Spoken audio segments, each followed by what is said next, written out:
Çocukluğumdan beri birçok kişi gibi ben de büyük bir Spider-Man hayranıyım. Spider-Man'e karşı büyük bir sevgim var. Hala da bu sevgi devam ediyor. Spider-Man filmlerini ve çizgi filmlerini izlemek, çizgi romanlarını okumak, Spider-Man oyuncakları, Spider-Man temalı eşyalara sahip olma isteği gibi. Bir de çocukluğumda resim yapmaya büyük bir ilgim olduğu için çizebildiğim kadarıyla Spider-Man çizimleri yapmayı çok severdim. Evet, çizebildiğim kadarıyla. Örümcek adam, örümcek adam. Nereye gittin örümcek adam? Nereye gittin örümcek adam? Aslında bu inceleme videosunu Spider-Man kostümü giyip hazırlamak ve inceleme seslendirmesinde sevgili Harun Can'ın o eşsiz sesini seslendirmeyi çok isterdim ama prodüksiyon bütçemiz yetersiz kaldığı için benimle idare edeceksiniz. Bu incelemede spoiler içeren görüntüler kullanmamaya çalışacağım arkadaşlar. Kimsenin oynama keyfini kaçırmak istemiyorum. O yüzden rahat bir şekilde izleyebilirsiniz. Sadece aklıma gelen bir boss dövüşü sahnesi var. Bunun spoiler olduğunu sanmıyorum. Çünkü oyun çıkmadan önce oyunun tanıtım videolarında gösterdiler bu sahneyi. Aslında bakarsanız heyecan verici güzel bir sahne ama bunu niye oyunun tanıtım görüntülerine eklediler çok ilginç geliyor bana. Çünkü o sahnede birden fazla boss var. Bunu hiç bilmiyor olsak o hikaye görevini ilk gördüğümüzde bayağı şaşırırdık diye düşünüyorum. İlginç bir tercih olmuş. Neyse devam edelim. Bu sahneyi hala görmeyenler varsa diye ben yine görüntü olarak eklememeye çalışacağım. Hala görmeyenler varsa onların oyun zevkini kaçırmayalım. Şimdi arkanıza yaslanın ve Marvel Spider-Man'in güzelliğinde buluşalım. Herkese iyi seyirler diliyorum. Evlat, kanalıma abone ol ve videolarımı beğen ki yeni gelecek içeriklerimden haberdar olabilesin. Gamer Carleon ailesi bu yaptığın iyiliği asla unutmayacak.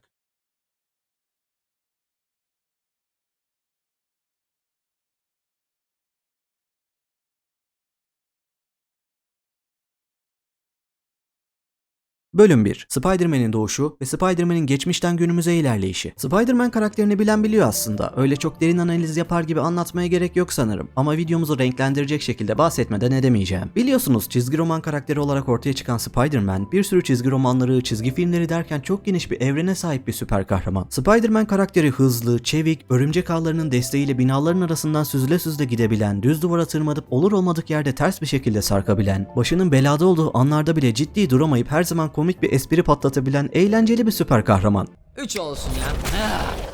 Keşke Mısır'da olsaydı.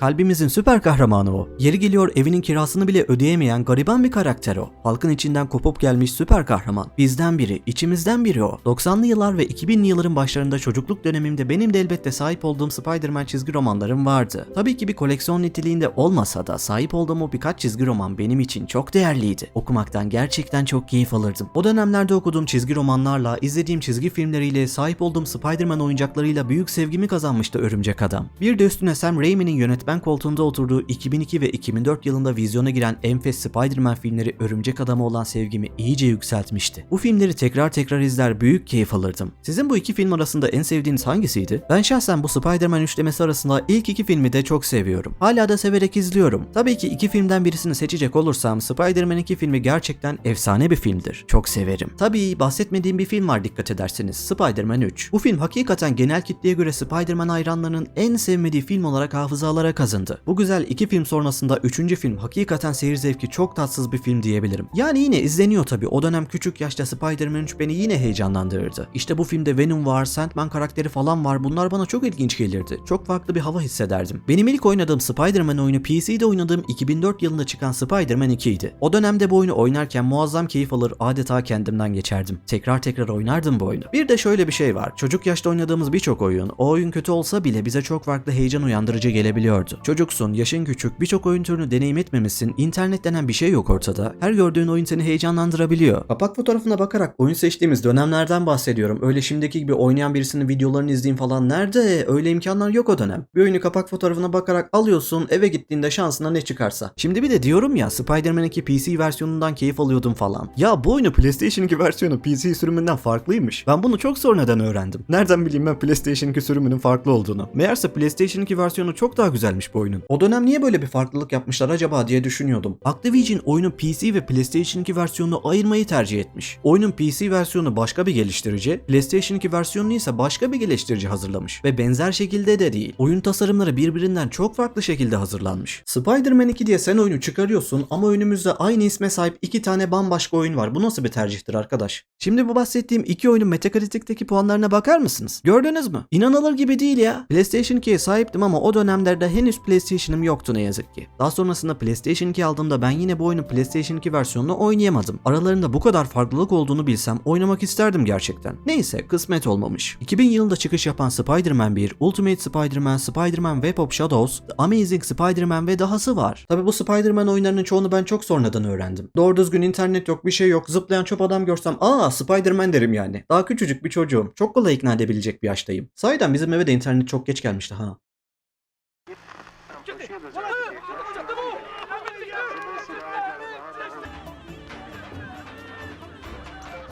Spider-Man ismi büyük bir marka olduğu gibi video oyun dünyasında da geçmişten günümüze gerçekten büyük bir yere sahip. Atari 2600, Game Boy, PlayStation, Sega Genesis, Nintendo DS gibi birçok oyun konsoluna ve çoklu platforma çıkış yapan Spider-Man oyunları, son yıllarda çıkan Marvel Spider-Man ve Miles Morales oyunlarını da sayarsak inanır mısınız toplamda 34 tane Spider-Man oyunu içeriyor. 34 mü? Vay canına. Ben bu kadar Spider-Man oyunu olduğunu çok sonradan öğrendim ve çok şaşırmıştım. Evet, belli başta oynadığım ve bildiğim Spider-Man oyunlarının yanında bu kadar sayıda Spider-Man oyunu yapılması gerçekten hayret verici. Ve yıl oldu 2016. Sony'nin PlayStation'a özel bir şekilde Insomniac Games'e bir Spider-Man oyunu geliştirdiği söylentileri oyun dünyasında ses getirmeye başladı. E3 2016 etkinliğinde ise söylenti olarak duyulan bu Marvel Spider-Man ortaya çıktı. Spider-Man hayranları olarak bu gördüğümüz görüntüler karşısında şaşkına uğramıştık. Şu ana dek çıkmış olan Spider-Man oyunları arasındaki en umut vadeden, en heyecan verici oyun vardı karşımızda. Peki Insomniac Games bunu başarabilir miydi? Ratchet & Clank serisinin güzelliği, Sunset Overdrive gibi açık dünya ile birlikte eğlenceli, parkur ögelerini bütünleştiren başarılı bu oyunlar sonrasında Marvel Spider-Man'i geliştirecek bir isim için Insomniac Games çok doğru bir seçimdi. Bu oyun gerçekten umut vaat ediyordu. Ve yıl oldu 2018. Marvel Spider-Man için oyun dünyası ve özellikle Spider-Man hayranları büyük bir bekleyişte. Heyecanlıyız. Bu oyuna karşı büyük bir umudumuz var. Burada bir araya giriyorum. 2018 yılı oyun dünyası için ne kadar başarılı, ne kadar güzel bir oyun yılıydı, öyle değil mi? Hemen hatırlayalım. Red Dead Redemption 2 çıktı, God of War çıktı, Marvel Spider-Man, bayıldığım oyun Monster Hunter World, A Way Out, Celeste ve dahası. 2018 yılına geri dönüp baktığımızda gerçekten oyun dünyasının mihenk taşlarını oluşturan çok başarılı bir oyun yılıymış. Sonunda o çok beklenen çıkış anı geldi. PlayStation 4'e özel olarak tasarlanan Marvel Spider-Man 7 Eylül 2018 tarihinde çıkış yaptı. Ön sipariş geçmemiştim ama elbette bir Spider-Man hayranı olarak çok geçmeden bu oyunu satın aldım. Konsoluma oyunu sevinç içinde yüklemeye başladım. Büyük bir heyecan içerisindeyim. Oyun açıldı. O eşsiz duyunca içimize mutluluk veren müziği çalmaya başladı. Başladım oynamaya. Çok keyif alıyorum oynarken. Yani inanın mutluluktan gözlerim doluyordu oynarken. Ah bir de Türkçe dublajlı olsaydı oyunumuz tadından yenmezdi. Kaymaklı ekmek kadayıfı olurdu adeta. Ama ne yazık ki Marvel Spider-Man'de bırakın Türkçe dublajı, Türkçe altyazı desteği bile yoktu. What? Dünya genelindeki Spider-Man sevgisini, aşkını geçiyorum. Ülkemizde de Spider-Man deyince 7'den 70'e alakası olsun veya olmasın, insanların büyük bir bölümü Örümcek Adam'ı bilir yahu. Spider-Man çok tanınan, çok sevilen bir süper kahramandır. Demem o ki Spider-Man gibi büyük potansiyel vaat eden bir isim için neden oyunda Türkçe dil anlaşması bir türlü yapılamadı? İnanın ben bu oyuna PlayStation'a duyurulduğundan itibaren Türkçe seslendirme ile geleceği konusuna kesin gözüyle bakıyordum. Çünkü az önce de dile getirdiğim gibi potansiyel vaat eden büyük bir isim Spider-Man. Spider-Man içeriklerinin ülkemizde de büyük bir satış potansiyeli olduğunu düşünüyorum. İnsanlar hevesle beklerken PlayStation tarafı sessizliğini korudu ve birden oyunun Türkçe dil desteğini içermeyeceğini ve bunun Marvel tarafından kaynaklı olduğunu, Türkçe dil eklemeyi Marvel'ın kabul etmediğini dile getiren bir açıklama yapmışlardı. Bu açıklamayı belki birçok kişi unutmuş olabilir ama benim hala aklımda dostum, benim hala aklımda.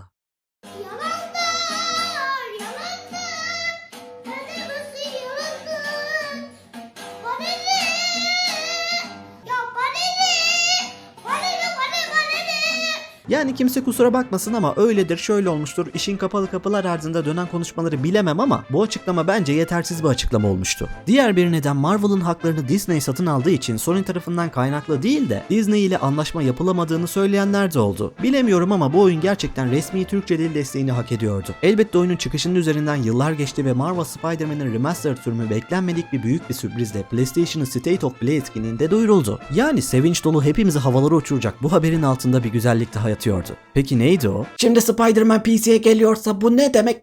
Oyuna bir sürü mod ekleyebileceğiz demek. Yani artık oyunu Shrek olarak oynayabileceğiz. O değil lan. Tamam, PC tarafına geliyor olması oyunun üzerine çeşit çeşit mod eklenebilecek demek. Bunun farkındayız da. Ben bu arada oyunların üzerine mod eklemeyi falan, özellikle orijinalliğini bozacak dokunuşlar yapmayı hiç sevmem. Ama bundan hoşlanan kişiler var. Yapan yapsın tabi. İstersen git Şahin modu ekle. Bana ne sonuçta. Bölüm 2. PlayStation ve PC üzerindeki teknik detaylar. Ben oyunu ilk oynayışımda PlayStation 4 Fat kasada 30 FPS olarak oynayıp bitirdim. Baştan sona muazzam bir deneyimdi benim için. Evet 30 FPS olsa da gerçekten harika bir oyun deneyimi sunuyordu. Oynarken hiç rahatsızlık vermiyordu yani. Bir de bilmeyen arkadaşlar için bir parantez açmak istiyorum. Oyun konsolunda oynadığınız 30 FPS oranına sahip oyunlar ile PC üzerinde oynadığınız 30 FPS oyunlar arasında gerçekten gözlemleyebileceğiniz bir fark var arkadaşlar. Oyun konsoluna sahip olmayan bazı kişilerden bunu çok duyuyorum. Konsolda nasıl 30 FPS oyun oynayabiliyorlar, nasıl rahatsız olmuyorlar gibi. Çünkü oyun konsolları kapalı bir kutu. PC gibi üzerine sürekli upgrade yapabileceğiniz donanımlara sahip değiller. Alırsınız bir oyun konsoluna, yıllarca içiniz rahat bir şekilde oyun oynarsınız. Oyun konsoluna çıkacak oyunlar da oyun konsollarına özel bir şekilde optimize edilerek hazırlanıyor. Dolayısıyla oyun konsollarının donanım özelliğine göre optimize edildiği için PC oyunlarıyla oyun konsolları arasında bir fark ortaya çıkıyor. PC versiyonu Marvel Spider-Man Remastered'ı deneyim ettiğimde gözüme çarpan detaylar, ışıklandırmalar ve 60 FPS'in yumuşak, akıcı hissiyatı oldu. Evet, konsolda 30 FPS'te biraz önce dile getirdiğim gibi çok güzel bir deneyim sunuyordu. Ama 60 FPS oynadığınız bir oyunun farkında elbette hissediyorsunuz ve göze çok daha hoş geliyor. Oyunun PC optimizasyonu şahane olmuş. Optimizasyon gerçekten çok başarılı. Harika bir deneyim yaşatıyor. Sistemi yeterli olup düşük özelliklere sahip kullanıcılar bile gayet keyifle oynadıklarını dile getiriyorlar. Insomniac Games PC'yi özel bir şekilde hazırlamış olmalı. Port edilen bir oyun gibi hissettirmiyor. Özenli bir çalışma olduğunu söylemeliyim. Ayrıca oyunu düşük ayarlarda bile oynasanız gerçekten görsellik olarak harika görünüyor. Muhtemelen bu oyunun low ayarları PlayStation 4'teki ayarlara denk geliyor diye düşünüyorum. Düşük ayarlarda oynasanız bile hiç rahatsızlık vermiyor. Remastered sürümün görselliği destekleyen yanlarından birisi de oyuna Nvidia'nın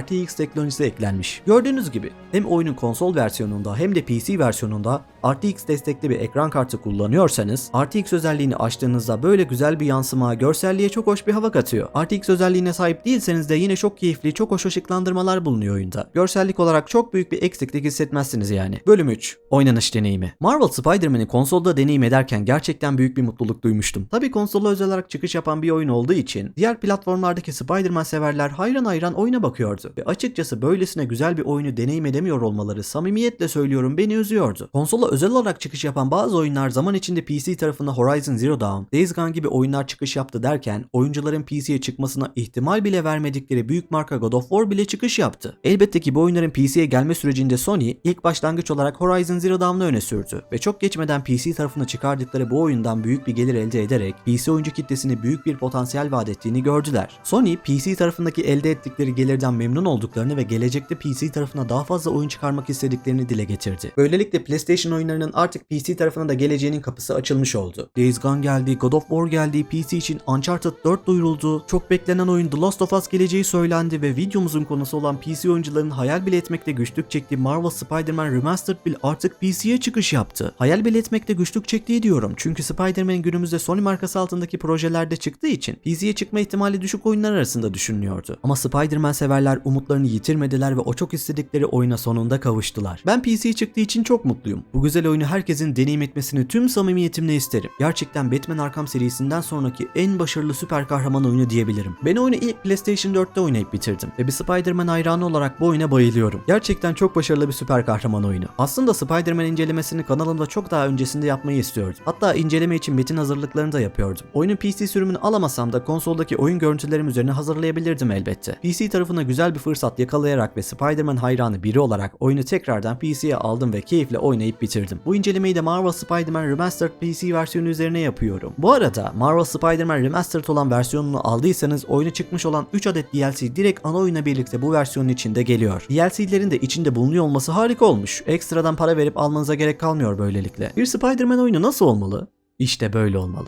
Insomniac Games Marvel Spider-Man ile bize bunun cevabını vermiş. Evet, dövüş mekanikleri Batman Arkham oyunlarından esinlenerek geliştirilmiş. Ama bunu yaparken kopyala yapıştır olarak değil de Spider-Man karakterinin olması gerektiği gibi özenli bir şekilde geliştirilmiş. Spider-Man'in o çevik, hızlı, hareketli haline oyunla bütünleştirmişler. Dövüş mekanikleri, vuruş hissiyatı gerçekten çok keyif veriyor. Oynarken gerçekten bir Spider-Man gibi hissediyorsunuz. Yani hiçbir şeyle uğraşmayıp böyle şehri Spider-Man olarak ağ atarak binaların arasında süzülmek, çevik bir şekilde oradan oraya hoplayıp zıplamak, oynamak muazzam bir keyif veriyor. Ağ atmak demişken eski Spider-Man oyunlarında ağ atmak çok boş hissettiriyordu. Ağ attığınızda sanki bir boşluğa veya gökyüzüne fırlatıyorsunuz gibi hissederdiniz. Ama Marvel Spider-Man'de ağ atmak gerçekten güzel bir hissiyat veriyor. Süzüle süzüle geçtiğiniz binaların arasından ağınızla tutunduğunuzu veya çevrenizde bulunan eşyalara ağ attığınızı net bir şekilde size hissettiriyor. İşte bu çok güzel bir hissiyat. Şimdi oyunun hikayesini spoiler vermeden kısaca özet geçmek gerekirse, biliyorsunuz çizgi roman karakteri olarak ortaya çıkan Spider-Man bir sürü çizgi romanları, çizgi filmleri derken çok geniş bir evrene sahip bir süper kahraman. Oyunumuz Marvel Spider-Man'in hikayesi ise tamamen orijinal bir hikaye sunuyor. Geliştirici ekibimiz canımızın içi Insomniac Games oyunun hikayesini oluştururken 9 farklı çizgi romandan esinlendiklerini dile getiriyor. Ve bunu yapmaları gerçekten şahane bir şey. Çünkü 90'ların sonu ve 2000'li yılların başlarında boy gösteren başarısız film uyarlamalarından ortaya çıkan oyunlardan bıkmıştık. Marvel Spider-Man'in hikayesi birçok yerde gördüğümüz sıfırdan bir Spider-Man olma başlangıç hikayesiyle değil de belli bir olgunluğa sahip 8 yıldır Spider-Man olan ve bu süreçte sahip olduğu yeteneklerde iyice ustalaşmış 23 yaşında olan Peter Parker'ın hikayesini ele alıyor. Ben amcamız hakkın rahmetine kavuşmuş, bu acı kaybın sürecinde May yengemizin her daim yanında olmuş bir örümcek adam var karşımızda.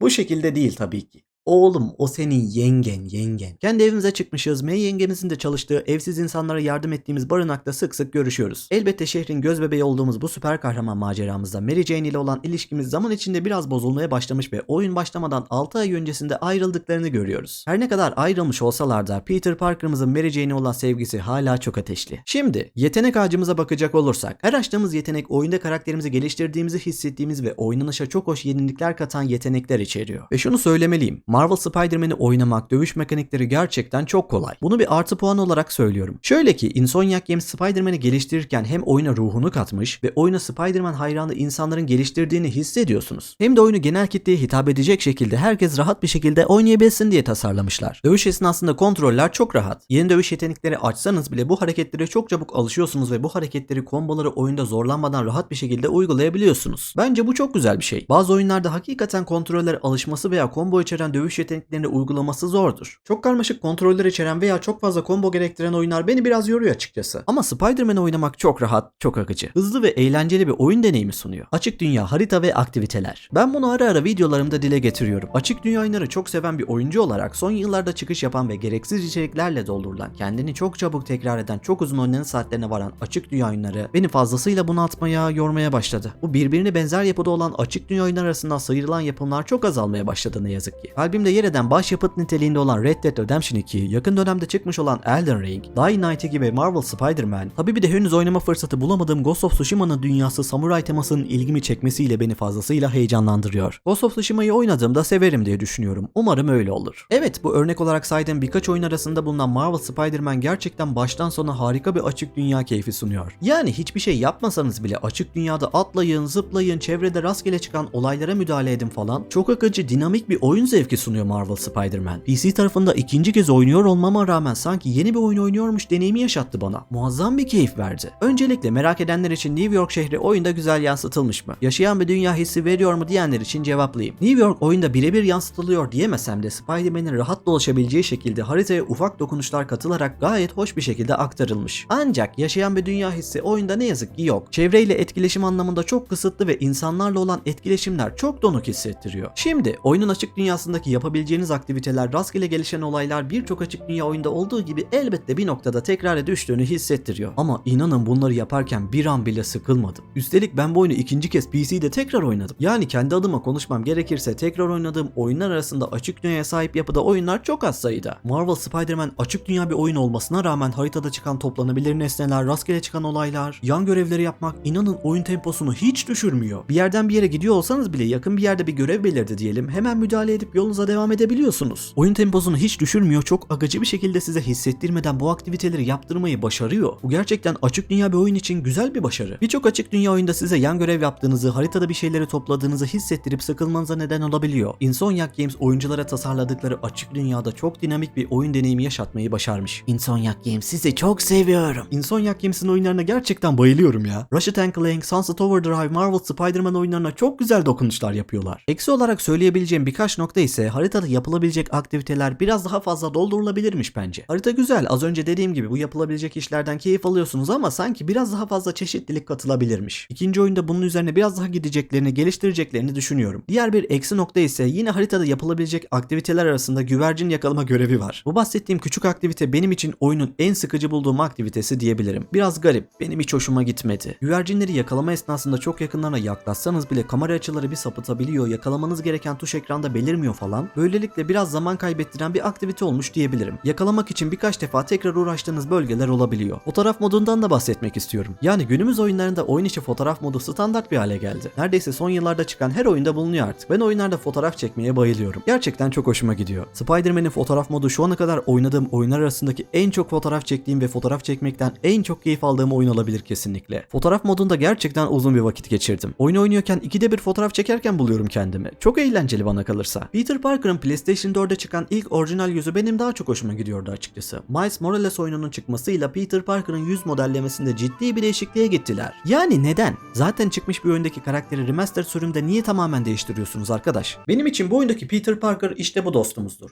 Bizden biri, içimizden biri. İşte gerçek fotoğrafçı Peter Parker, işte gazetecilik, işte Uğur Dündar.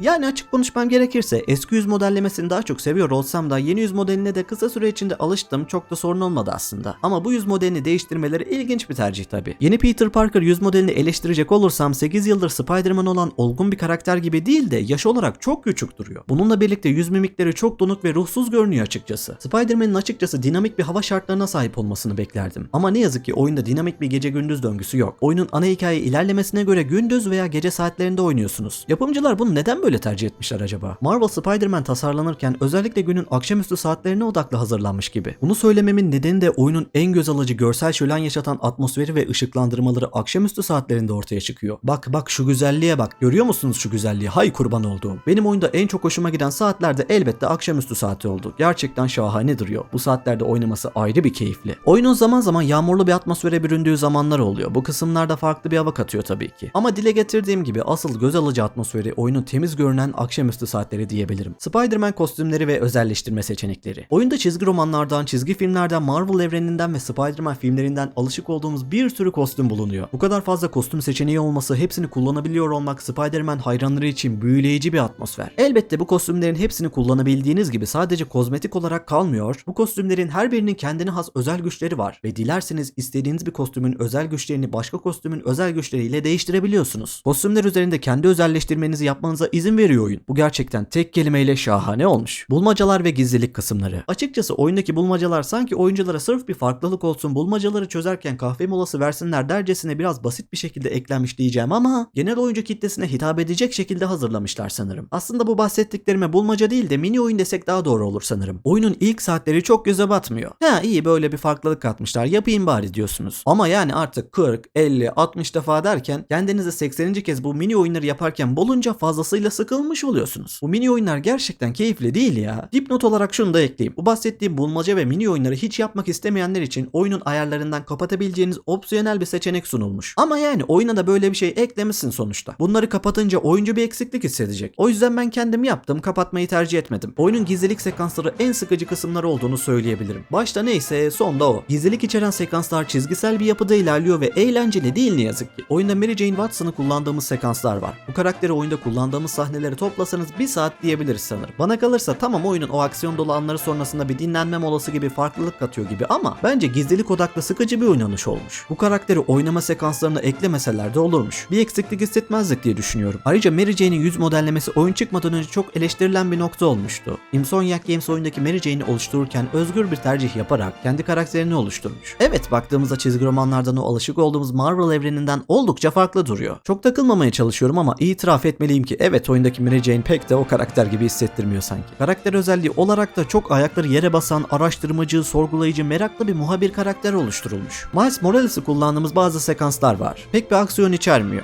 Gizlilik odaklı gibi. Bu oyunda bize Miles Morales'e alıştırmaya çalışıyorlar aslında. Bir ön hazırlık gibi. Biliyorsunuz ana oyun sonrasında daha sonraki yıllarda Miles Morales standalone böyle bir DLC tadında ayrı bir oyun geldi. Bu oyunda direkt ana karakter Miles Morales'i kullanıyoruz. Ve çıkması beklenen Spider-Man 2'de hem Peter Parker hem de Miles Morales olarak iki karakter karakteri kullanacağız. Bakalım nasıl bir deneyim sunacaklar bizlere. Son sözler. Spider-Man hayranı birisi olarak elbette PlayStation 5'e özel olarak yeni çıkış yapması beklenen Marvel Spider-Man 2 beni yine çok heyecanlandırıyor. Spider-Man 2 de çıktığında çok oynamak istediğim oyunlar arasında. Henüz bir PlayStation 5'e sahip değilim tabi. İleride PlayStation 5 alacak olursam ilk alacağım oyunlar arasında Spider-Man 2 olur mutlaka. Yani benim için konsol aldıracak bir oyun Spider-Man 2. Tabi şimdi ilk oyun 4 yıl sonra PC'ye geldi. Spider-Man 2 de PC tarafına gelir mi? Sony PC tarafındaki oyuncu potansiyelini gördüğü için yüksek gelir kazanma açısından gelebilir elbette. Neden olmasın? Spider-Man 2'nin yine ilk oyunun üstüne güzel geliştirmeler yapılmış, başarılı bir oyun olmasını bekliyorum. Dilerim ki güzel bir çıkış yapar, keyifli oynayabiliriz. Ağ atma mekaniklerini ve animasyonlarını Spider-Man 2'de yenilikler katılmış bir şekilde geleceğini düşünüyorum. İlk oyunda da harikaydı elbette. Video boyunca övdük. Yani yanlış anlaşılmasın ama yetenek harcında geliştirdiğimiz dövüş yeteneklerinin yanında ağ atma yetenekleri biraz daha sınırlı kalıyordu. Yeni oyunda bu ağ atma yeteneklerinin iyice çeşitleneceğini düşünüyorum. Peki ben bu oyunu kimlere tavsiye ederim? Oynama imkanı olan Spider-Man hayranlarına kesinlikle tavsiye ederim. Ayrıca süper kahraman temasını seven oyunculara da tavsiye ederim. Gerçekten çok başarılı bir süper kahraman oyunu var önümüzde. Ve süper kahraman temasını sevmeyen oyuncular olabiliyor. Her şey herkese hitap edecek değil elbette. Saygı duymak lazım. Süper kahraman temasını sevmeyen oyunculara da indirim döneminde yine oyun olarak şans vermelerini tavsiye ederim. Eğlenceli, keyifli bir deneyim sunuyor. Umarım sizler de keyif alırsınız. Evet, benden şimdilik bu kadar efendim. Benim için gerçekten çok özel bir video oldu. Umarım sizlere keyifli bir inceleme videosu sunabilmişimdir. Videomuzu bitirmeden sizlerden ricam lütfen kanalıma abone olmayı ve videomu beğenmeyi unutmayınız. Sizlerin desteği kanalımızın gelişimi açısından çok önemli. Yeni oyunlarda, yeni sohbetlerde görüşünceye dek kendinize çok iyi bakın. Görüşmek üzere. Hoşça kalın.